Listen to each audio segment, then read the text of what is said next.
جارڕادێکی زۆر شکستمان هێناوە لە ئیداری ئاسایشی ئابووریە سەربەخۆی ئابووری دەواازەیەکیان پێگەیەکی سەرچیە بۆ سەربەخۆبوون یەکزەرچی کوردستانەوەی لە ئێستادا ینی ئابووری هەرێمی کوردستان پێوەیە ناڵێنێت بەشێکی ئەگەڕێتەوە بۆ کوردبینی بەرپرسانی هەرێم و قسەکردنێک کە تەنها قسەیە و کردار و کردەوەی لەگەڵانێت. ئایا سیاسەتی ئابووری هەرێمی کوردستان توانیوێتی ئاسایشی ئابووری بۆ هەرێم دابین بکات؟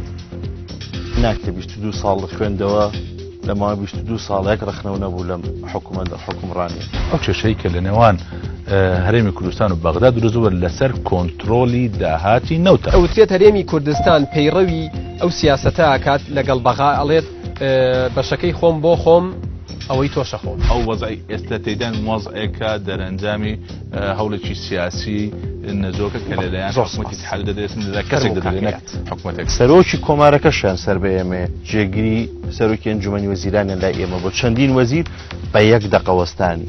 ئایامان حاڵەت لەگەڵ تورکیاشە دووبارە نابێتەوە؟ دوو جار بیر بکەرەوە دووشەممە کاتژمێر 7:30 لە NRT پێشکەشتان دەکرێت.